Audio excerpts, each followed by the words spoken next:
I think there's a lot of optimism around Bill O'Brien in his first year, but there's still some big questions.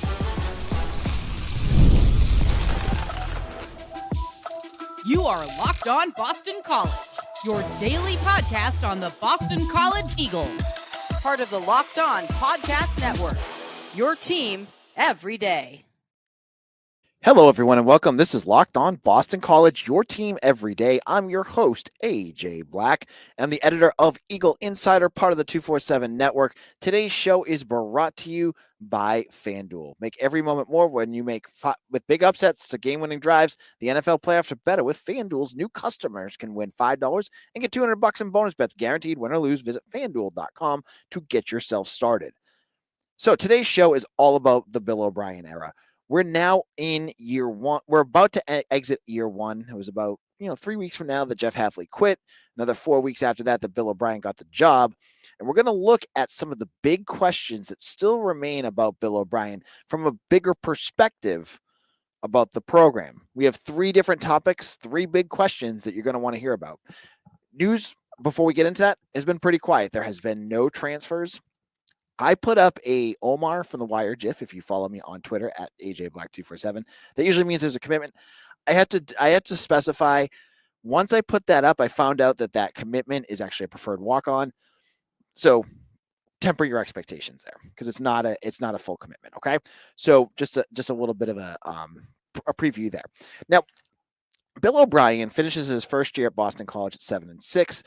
Lots of excitement. He was in, basically every single game Boston College played this year, BC was in. There were no games that really were blown out. Virginia Tech was probably the closest, but even then, they were very close to tying that game.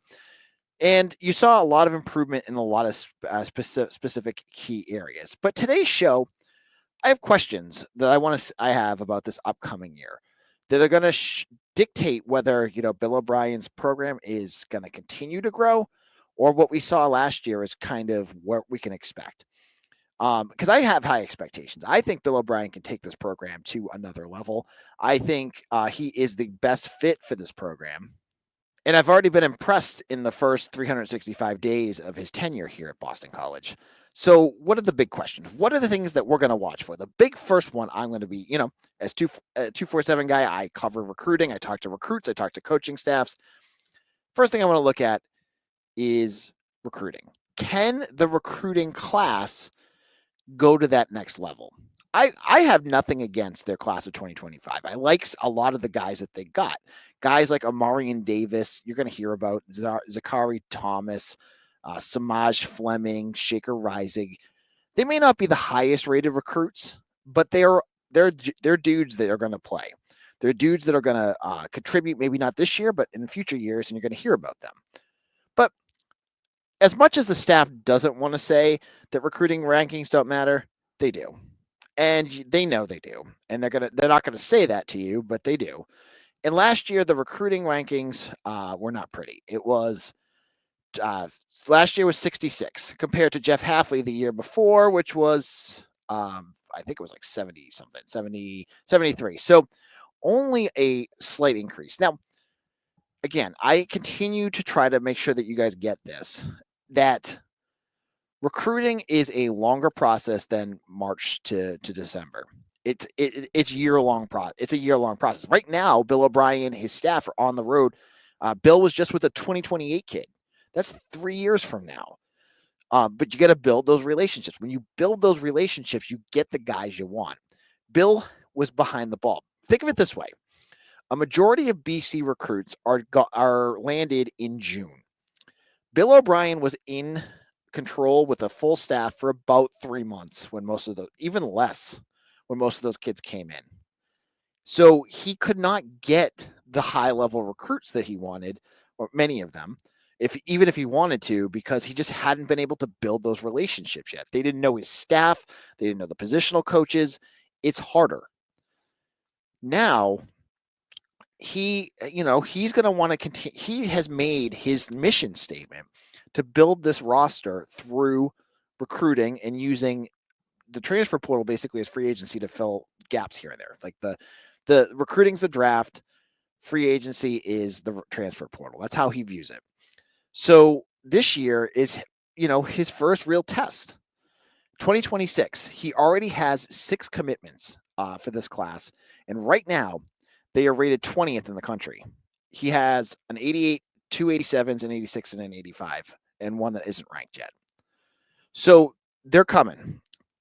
He's looking at 4-star, offensive linemen. Uh, Kai Pritchard. You have Marky Walbridge, who's a borderline 4-star in Massachusetts. There's gonna be new names that pop up. That Darryl Wyatt, the wide receiver coach, is gonna go after some higher rated recruits. So it's gonna come. You got to get this recruit. You got to get the recruiting class up, though. You're starting to see Jeff Halfley's. You're stratify. You stratify. Make a stratosphere. I'm getting the words wrong. Halfley's recruits. You either get guys like Donovan Ezeiruaku, Drew Kendall, guys like that just kill it. But then you have other guys, like all the transfers out are all going to FCS school. Well, most of them. I mean, like, look at Sione Hala. He's going to Weber State. You have another one going to Delaware. I'm totally blanking what defensive back that was. But you got other guys going all over the place. Bill O'Brien needs to start getting that recruiting class up. That's going to be a big question this year. And so he's on the trail. He's going to have to work really hard still. And I'm not making excuses for him this year. You had a year.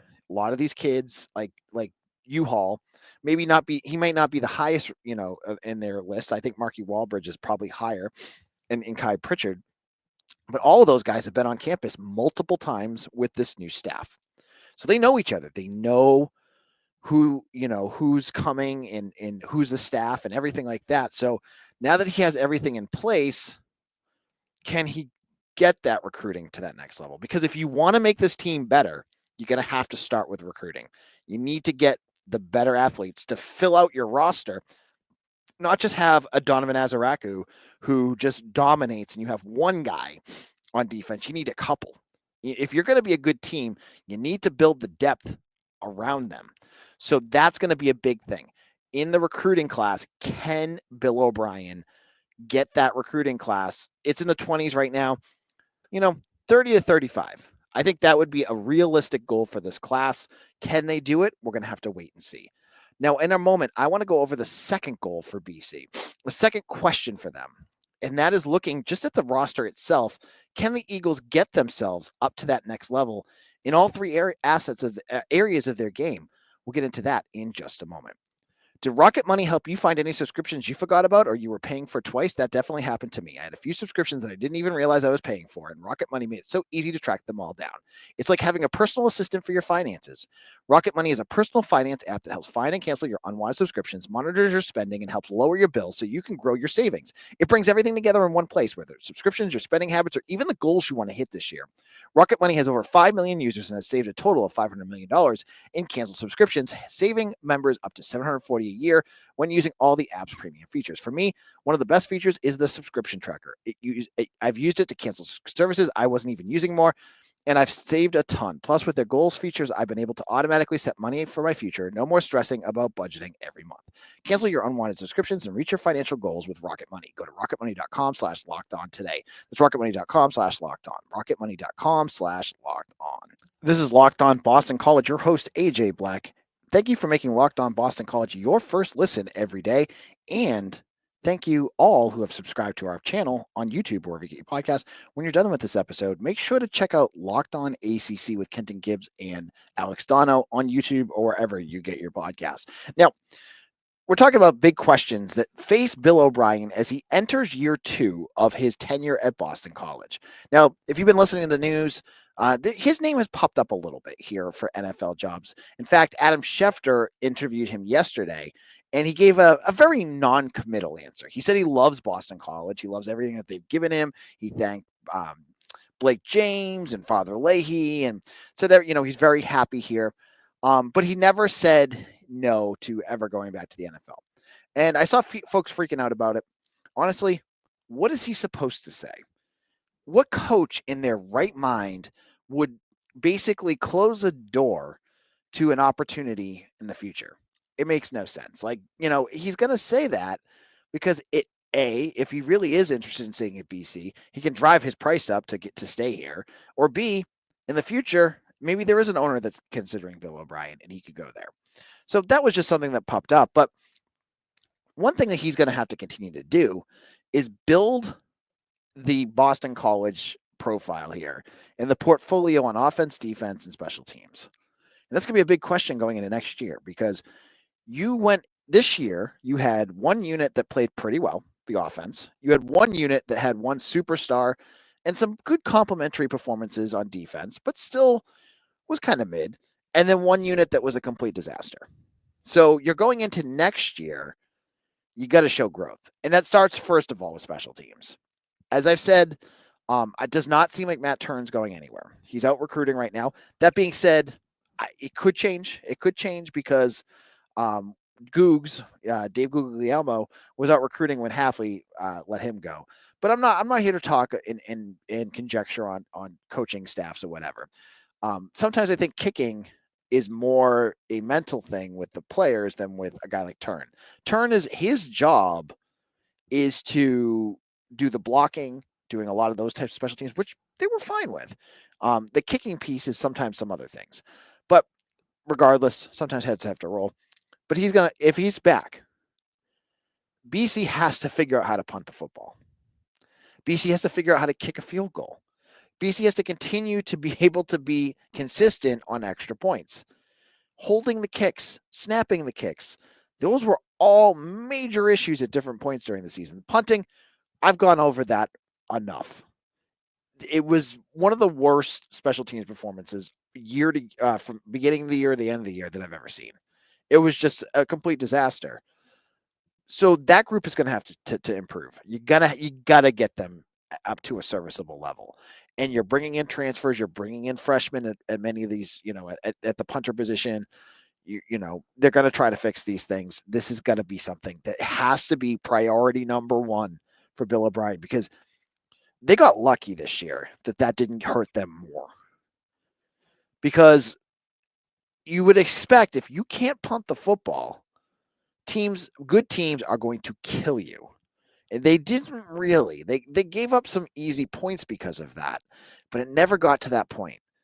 BC, if they can fix all these things, be able to kick a field goal, be able to, punt the ball 40 yards every time, it's going to make their game better. And that's what the big question is for this year. Can Bill O'Brien get that team better? That's one. On defense, how are you going to move on past Donovan Ezeiruaku to get this defense to that next level? Because the defense was fine this year, but a lot of that was masked by an incredible play by Donovan Ezeiruaku. Is it going to be Q Hutchins that makes big plays? Are you going to have like is KP Price going to step up and become him? Is it going to be not Donovan Ezeiruaku? It's a saying. Davion Bam Crouch. He had 14 tackles and 7 stops in the Pinstripe Bowl. Is it his turn? Or is it going to be more of a unit-based success? Whatever it is, that defense needs to continue to grow. They need to get better in pass coverage. They need to continue to get better. And with having Amani Jackson back, having Max Tucker going down to like the second cornerback spot, that could improve.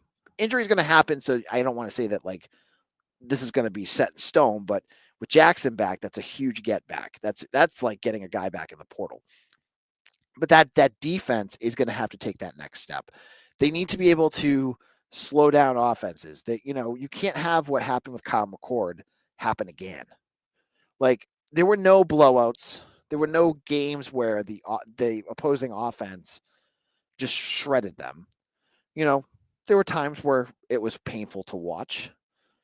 But maybe the goal is to get those times less.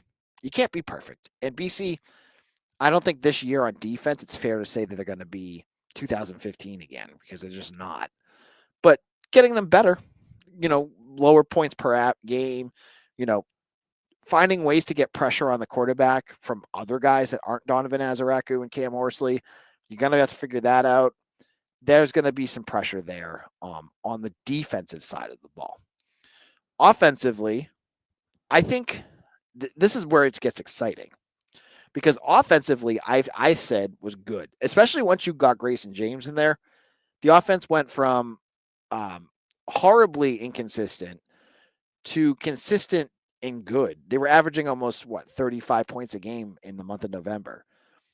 If they can continue doing that and again building on that, that can win you a lot of games. Grayson James to Reed Harris or Turbo Richard or whoever, Jeremiah Franklin, whoever the weapons are that are going to score you the points, if you can get them up to that next level, make Grayson James more explosive, or Dylan Lonergan, whoever the quarterback is going to be, make that offense really good. Because this year you didn't have a unit that you would say is really good. You had a good offense, a solid defense, and putrid special teams. Next year, if you had a really good offense, that builds your identity. That builds what you can build, you can grow off of going into 2026. There's your identity. There's what you need to do. That's what I think that would be something to do. Obviously, there's been graduations and transfers. Transfers really haven't hit BC all that hard. I mean, look at who's transferred. Thomas Castellanos, he was gone anyways. And then a bunch of like lower depth guys, like Jerron Bradley wasn't finding a role. Jaden McGowan wasn't finding a role. Ryan Turner probably is the worst guy that you've lost. Let's be honest. And that one stunk because I liked the way he played at the end of the season. I wished he stayed. I think he could have found a role here, but he's at Purdue now, and he'll be playing for Barry Odom next year. So hopefully they find some success so he can. He was a good guy. So that's what I'm thinking about with this growth. Can they grow in all three areas of their game? Can they find ways to get to that next level on offense and defense and get special teams to not be such a catastrophe? Because that, all three areas is what you need to win. You need to do all three for 60 minutes, as Bill O'Brien has said over and over and over again. So we'll have to wait and see. Can they do it? We'll find out in September.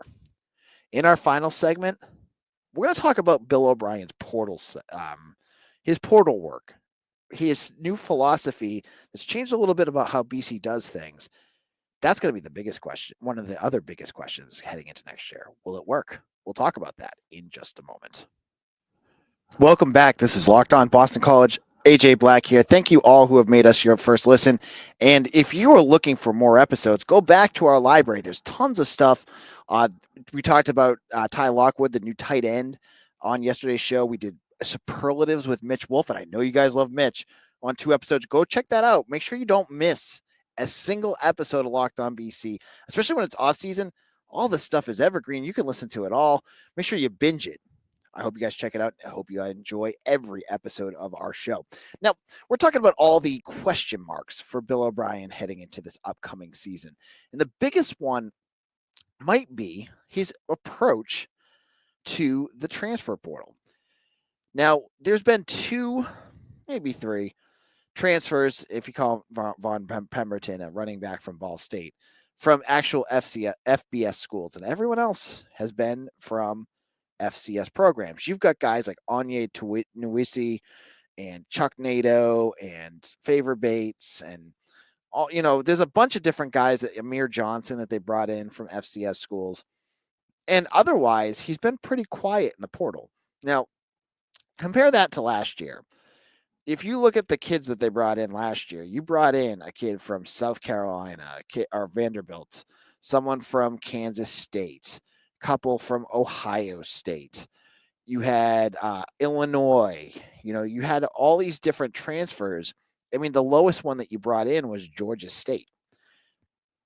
So Jeff Hafley's his approach was very different. And Bill O'Brien is going with kids that have played. And you look at the guys that BC brought in last year, many of them had played. But it looks like O'Brien is going with the hungry FCS kids. Can VJ Wilkins from Campbell, will he pan out? Now, he sprinkled them in with some guys that he knows from Alabama, and they're not done yet, so maybe there's going to be a few more. But I think it's a big question mark to go into next year. Now, I think it's fair to say as well that this is not a unique BC thing. FCS transfers, I feel like it's the new in thing to do. It's like one of those avenues that you can go with. You can either find guys that are upgrading their careers even at the Power 5 level. You can find guys that are looking for new homes and just haven't panned out at the Power 5 level, Power 4, excuse me, and then FCS and G5 guys. I think there's schools that are relying heavily on that third option, the FCS level.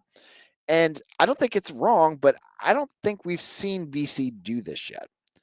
We've seen Jeff Halfley, basically punt a year of transfers. What was it? Right into 2022, I think it was, where he just didn't really get many of anybody, and it ended up biting the team. Now, O'Brien has said over and over again he doesn't want to rely on the portal. He wants to use it as free agency to basically fill in where he finds needs.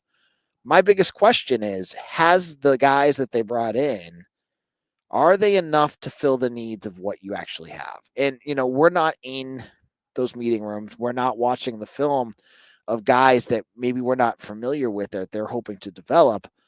But you're looking at filling spots for Cam Horsley and Donovan Ezeiruaku, Ozzy Trapillo, Kamari Morales. Like, there's some big holes to fill here.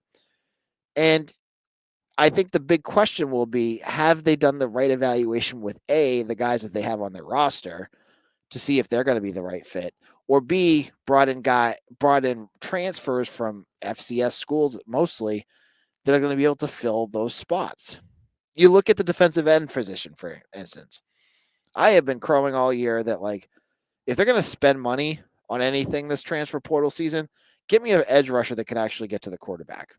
And I have not seen that yet.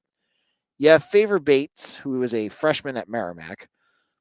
I mean, he has the frame to do it, but has he shown it yet? No. Anya Nwisi, he has a few more sacks and a little bit more experience, but has he shown it? No. So maybe they're just feeling confident those guys are going to develop. They're going to do what they need to do. I mean, Chuck Nato, I think, is probably the best one that they've gotten, and that's a defensive tackle. But I was hoping, there's been names that have popped up, and it just hasn't happened. So will O'Brien's either evaluation of his own guys or the transfer portal guys get them a defensive edge rusher that can get to the quarterback? Will they be able to, fix the offensive line now that Conley, Kendall, and Trapillo are all gone? You brought in Amir Johnson. You got guys on your roster. That combination of how he's developed and how his staff have developed the guys that they have versus the guys that they're bringing in. That's going to be that's going to be a big question and one to watch for, because there are season breaking issues if they don't get this right. Like, you can't go into next year with no pass rush. You just can't. And Q Hutchins can only do so much.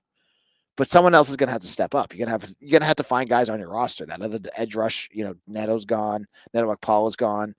You got to find somebody. And then the offensive line, you saw glimpses of it against Nebraska, but you need to see more. And so hopefully, and I'm a hopeful guy with Bill O'Brien. I trust him. I feel like he knows what he's doing. I feel like he understands his roster. He understands his guys' development and who's going to be the next guy up. And he's building a culture where it is the next guy up. We've seen that happen over and over and over again. So, with another spring and summer ahead of them, I feel like I'm more optimistic that he's going to find those guys on his roster, but it's a big question mark. We just haven't seen it yet. It's only year 2. So we'll have to wait and see. That's going to be a big question mark, a big question for O'Brien in the 2025 season. Has his transfer portal approach and the way he's developing his own guys, has it worked? Would it work? Or is he going to have one of those Halfley years where Halfley doesn't do anything in the portal, goes into the next year, goes, oh, crud, and then has to go out there and get a whole bunch? We'll have to wait and see. That's going to be a big question for this year. All right, on tomorrow's show, we're going to wrap up the week with more talk about everything going on with the football team. We'll get into anything else going on with BC athletics. If there's any big news, you can catch it here on Locked On Boston College. I'm your host, AJ Black. Thank you all for subscribing. Thank you all for listening. And I appreciate each and every one of you as we continue to build this podcast from the ground up. It continues to really take off, and I it's all to you guys that have made this your daily routine to listen to this show. Those of you who reach out to me, comment, I like each and I appreciate. I read all your comments. I do read them. I may not reply to everything, but I do see them, and I appreciate you guys. You guys are a fun fan base. And I'll see you guys all again tomorrow for another episode of Locked On Boston College, your team every day.